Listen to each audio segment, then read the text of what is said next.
Good evening and welcome, everybody. My name is Aisha Davis, and I am the Vice President of the Board of Directors of Affinity Community Services.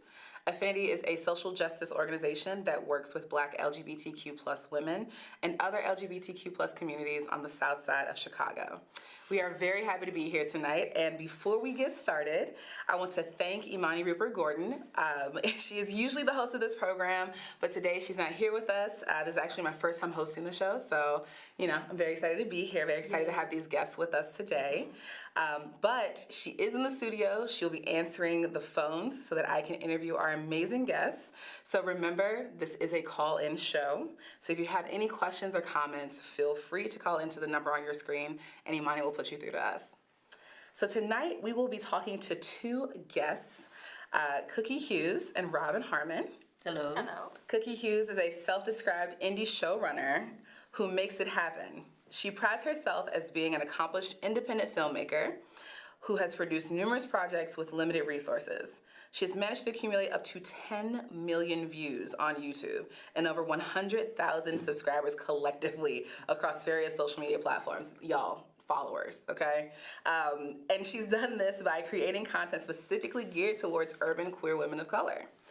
Coguie is here today with her business partner, Harmon, of rmhinteriors.com. We'll remind you of that website a little bit later, so don't worry if you didn't catch it that time. Robin is a talented interior designer that opened her showroom, RH Interiors and Design, in 2002. What began as a small interior design boutique has expanded into a beautiful 3-storefront showroom. Additionally, Coguie and Robin have worked together on Tomboy, Dapper, which is a gender-neutral fashion collection that Coguie and Robin created in partnership with each other. So, thank you, first of all, for being here with me today. Thanks for joining in this conversation. We're very excited to have you here. So let's just jump right in, okay? First, Coguie, could you introduce yourself in your own words and tell us a little bit about your professional trajectory and how you became an independent filmmaker? Well, thank you again for this opportunity, and thank you, Imani and Affinity, for just allowing me to have this platform. I became a filmmaker because I wanted to tell stories that I wanted to see. I didn't feel like there was really a accurate representation of what I was used to seeing, and so I said I wanted to become that and create that, and so that's how I got into the business. Okay, so would you say that you saw a gap and you decided that you were going to fill it yourself? That is absolutely correct. Okay, way to go, all right. And Robin, can you please tell us a little bit about your professional history as well and how you became an interior designer? Sure, I'd be happy to, and thank you for having me as well. Of course.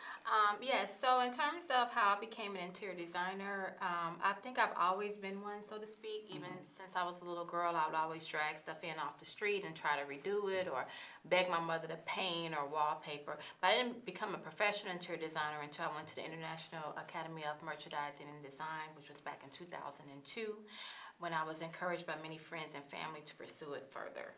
And then as far as my professional history, I've done many things. I'm on the board of Beverly Home Tours. I'm normally featured 1 or 2 homes there on the Beverly Home Tours. I've done anything from flips to full gut rehabs properties. I work with brokers, real estate investors, and a lot of also residential clients here locally in Chicago. Amazing. It sounds like you have a very broad spectrum of the work that you do. Actually, I do. Yeah. I've worked here. Recently this year, I was blessed to be also go to Sarasota, Florida, to have a design client there. So that was pretty exciting.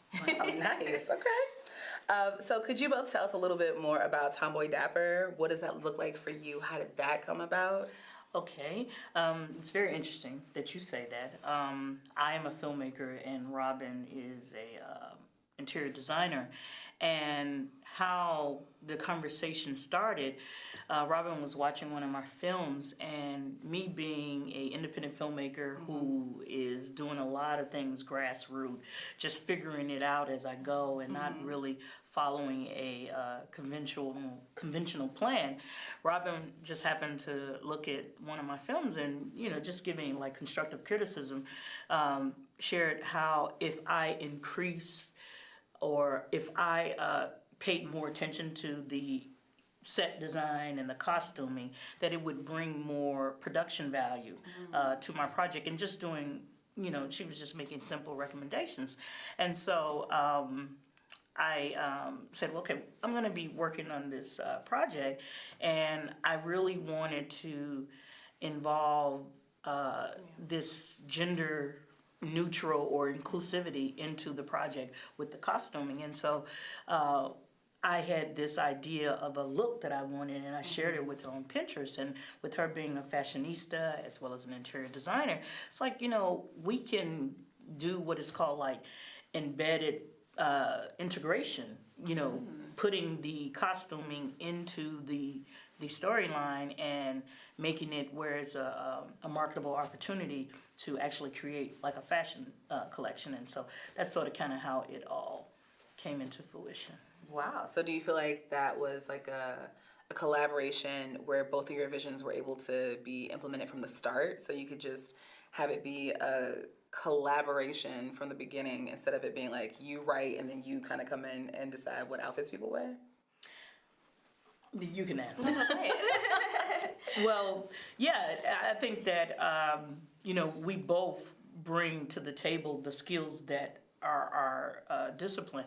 But I think that it was something that started at the beginning, and we are at the beginning, because right now what we're doing to do like a soft launch of Tomboy Dapper, we're creating like this lookbook for this series that we're working on called Load It, Cock It, Aim It, Shoot. Well, it's a series that I wrote, and we're integrating this collection into this lookbook to pitch to various networks to get it, on TV. So yeah, so it's all grassroots, all from the very beginning. We're both in the inception stage of it. So yeah. Nice. And then Robin, from your perspective, how do you feel like the collaboration started? How you feel like it's developed over time?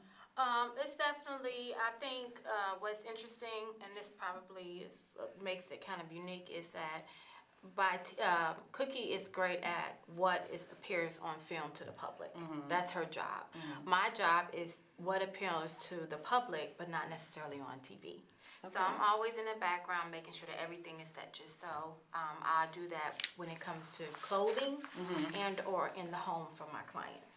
If you visit my showroom, it has both. So I think that that's kind of what makes us unique, and we both come together in terms of thoughts and ideas. And it just makes for an interesting thought process in terms of how to build or create this brand. Nice. It sounds like a really good blending of very different creative styles. Right, exactly. And it's relevant, and it also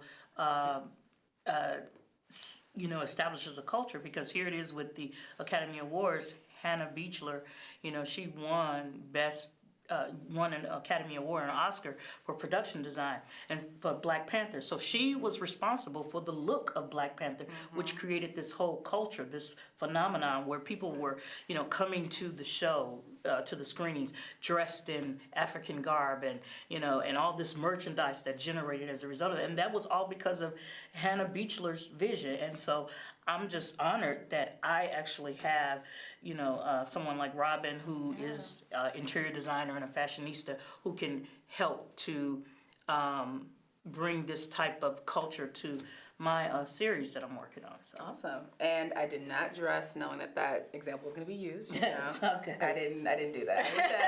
I wish I could claim that I did, but I didn't. But you both have mentioned Tomboy Dapper. Can you tell us a little bit more about what makes this brand unique? And is there another gap that you're trying to fill the same way that you did with the films that you created? I'm sorry. Okay, that's fine. So what makes Tomboy Dapper unique is that two major things. Number one, Tomboy Dapper is for everyone in terms of it's more of a neutral look. What also makes it unique is the infusion of past and present. Okay. My brand is known for restoration of vintage furniture, antiques, clothing, anything of the past. And I fuse that along with the modern look. Okay. So what Tomboy Dapper is not just a simple boy or girl look. It's a fusion of time periods. It's a fusion of masculine and femininity. And it's something that everybody will be able to relate some part to. Okay. You want to add anything else? Well, given like even just the synopsis or storyline of Loaded Cock and Aim and Shoot that we're integrating this or doing a soft launch into, it's this eclectic style where it doesn't follow a rule. It sets its own lane, and it sets the tone. And I think that's what Tomboy Dapper will do. It like as Robin said, this fusion of coming together and setting its own tone and it being impactful, that people would want to deal with it.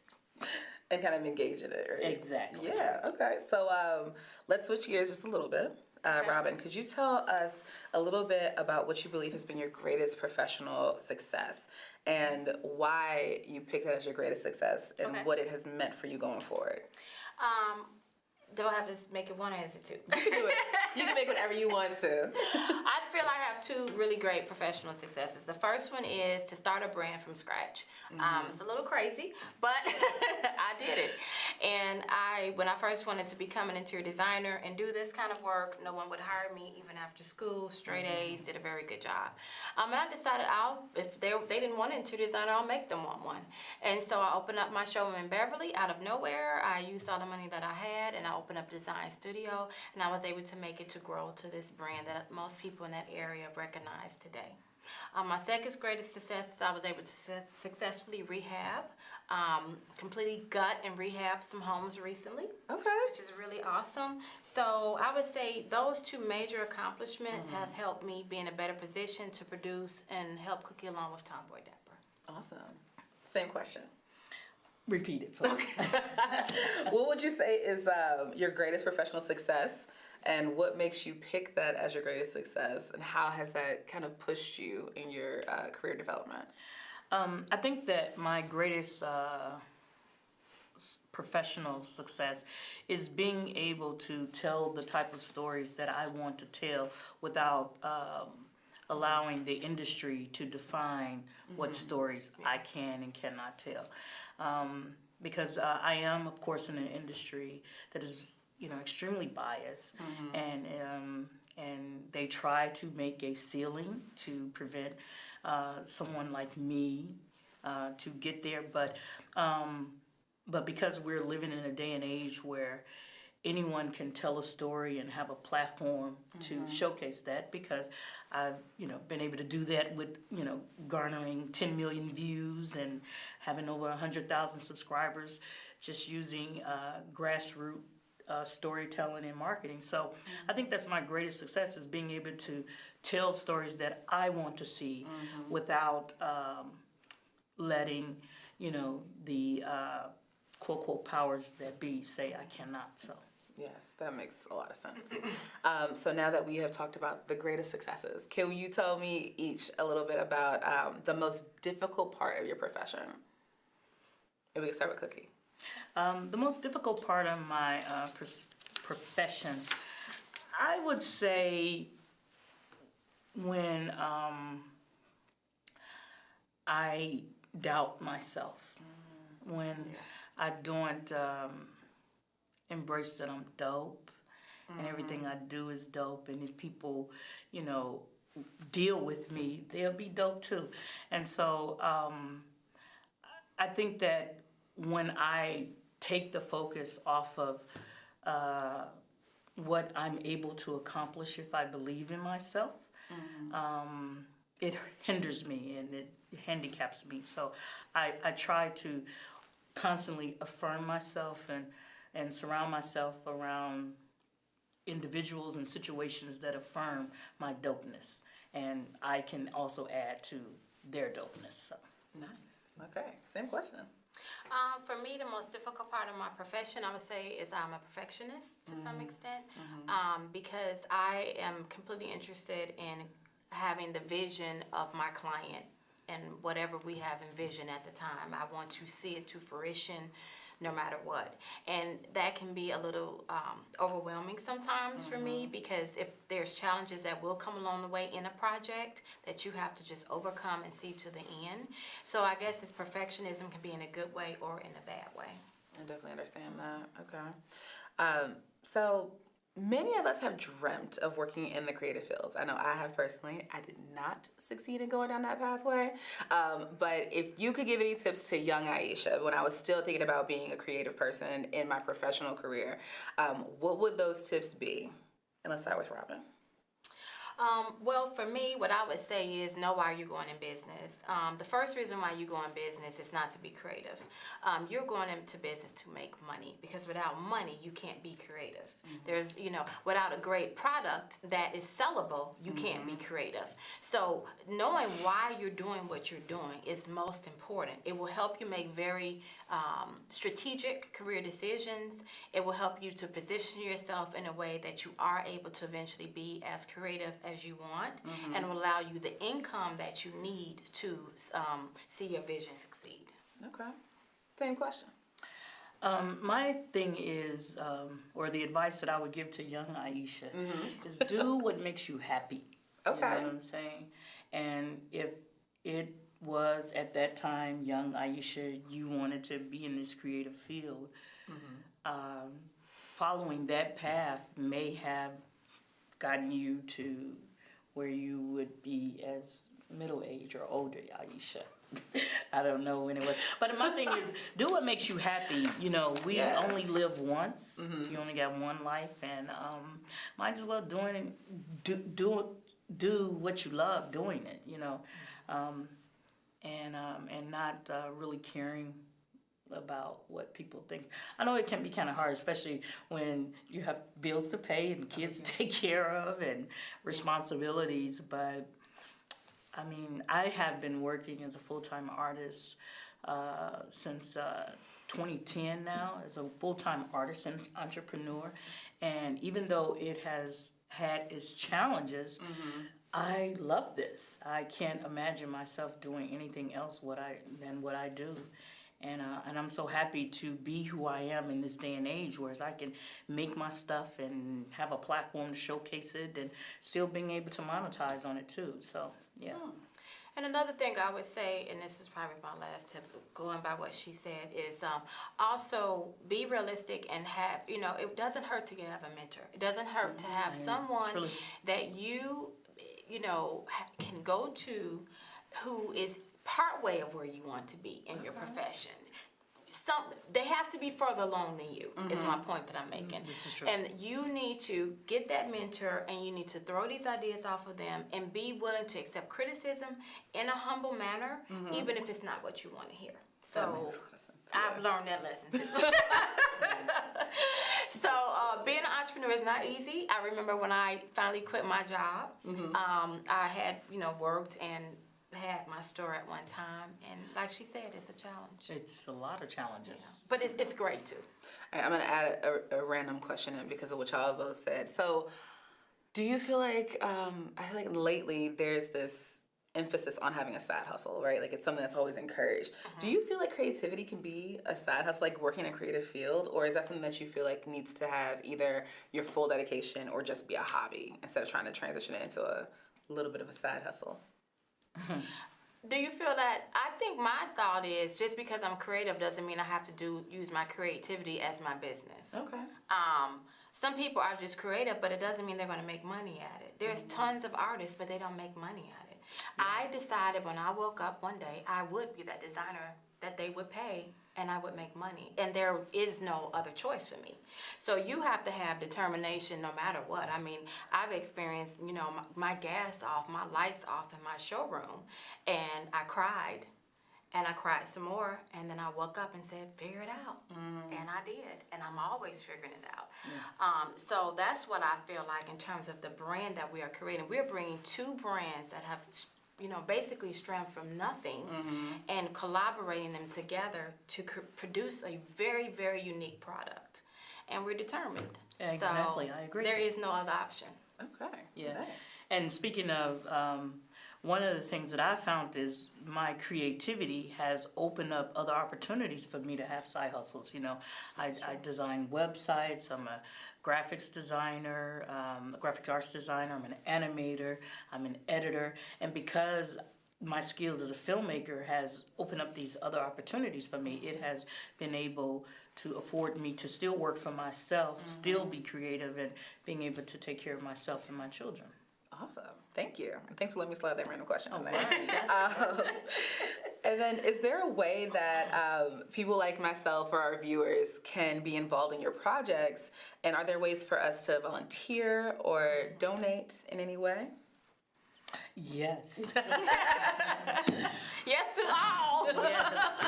As I shared, with the Tomboy Dapper, we're in the process of putting together what is called a lookbook for this series that I'm creating called Loaded, Cock It, Aim It, Shoot. And we're going to be needing talent to participate as far as in the lookbook. We're going to need models, photographers, Actors. locations, actors, all of this, a crew. I also am a media arts educator where I teach young people what I know. And so I started an organization called Tech Arts Matter, and I have a website, techartsmatter.com. And basically, it's a program that teaches technology arts to boys and girls. And so I love being able to share the knowledge that I have been able to acquire over the years, and also giving young people opportunities to intern and learn more. So, holla back. And, yeah.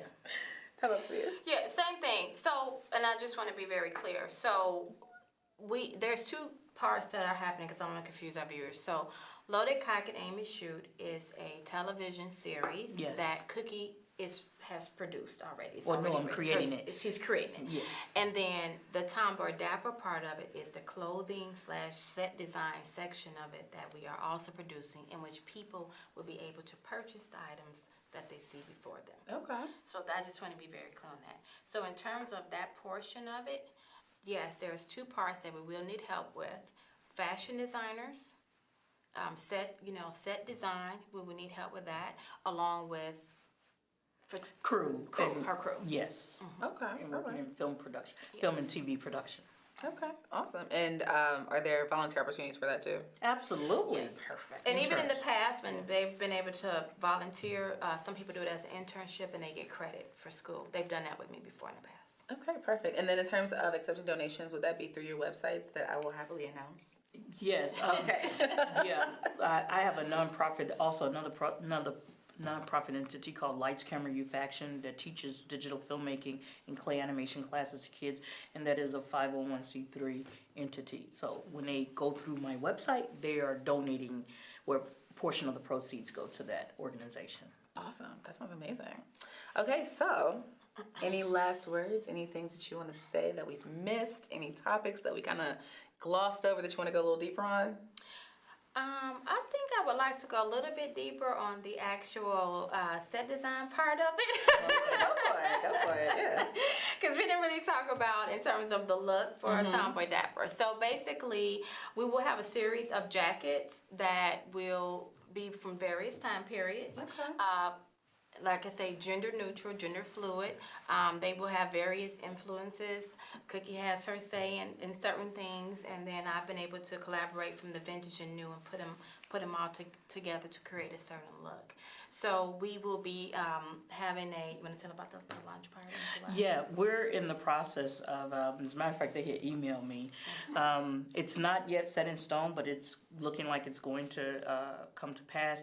But during Black Pride, the date is July 6th. We're planning on having like a soft launch of this introduction or lookbook for Loaded, Cock It, Aim It, Shoot and Tomboy Dapper. And so it's going to be like a party slash fundraiser slash, and we're planning on having it at the, I'm going to just say Stony Island Arts Bank. Hopefully that'll still come into fruition with the assistance of OTV with the Mark Christian. And so we're in, trying to set some stuff up. I mean, it sounds good. It sounds like a party with a purpose. Word. Exactly. You know what I'm saying? those. It's going to be really fly, a lot of dope people, from, of course, the community as well as the industry. And so it's really going to be fly. And it's a fundraiser for what we're trying to do. Okay, that sounds amazing. So I'll be looking for the invitation. Of course. Personally, I will plan on being there. Hey, DJ, liquor, Exactly. Right? Look, and if we're lucky, I will be wearing something from the lookbook, so I can be extra fly. You know? Gotta absolutely. go party ready. Absolutely. I'm looking at the clock, and I think that we are running low on time. Oh, wow. So I would like to first thank you so much for joining us. Thank you. I Thank you really so appreciate having you. It was my absolute pleasure to be able to have my first hosting experience, be with two wonderful guests. Yes. Thank you. And then for our viewers, remember, if you want to find out more about these incredible people, and if you want to, party with a purpose, okay, you can find Coguie at CoguieHughes.com, and that is spelled Coguiehughes.com. And if you want to find out how to get in touch with Robin Harmon, you can find her at rmhinteriors.com. That's rmhinteriors.com. I think I did that right. And then if you would like to find out more about Affinity, we would love to have you continue to join us to watch our Can TV show. It comes on every fourth Friday of the month, usually. Sometimes we have, alternate things happening. And then we'd like to thank you again for joining us tonight. And if you want to figure out a way to hear more about us and our events, you can always visit our website. You can find our events there. You can donate to us there as well. The website's address is affinity95.org. That's AFFINITY 95.org. We want to thank you again for joining us. And before we walk out, I would feel remiss if I didn't bring up that we lost another young person recently to suicide. His name was Nigel Shelby. Yes. If you haven't heard anything about Nigel Shelby, he was a 15-year-old gay boy who was living in Huntsville, Alabama. He was teased and bullied. And unfortunately, he committed suicide. So I especially wanted to say that tonight because we're talking about creativity, and this was a young black boy who wanted to be a performer, who his mother described as a person who just kind of glowed and was like sunshine walking. So I hate to end us on a somber note, but I think that it's important that we remember that the reason why Affinity exists, the reason why these stories need to be told, the reason why we need to bring people in and keep being determined regardless of what we're being told, is that we have young people looking up to us.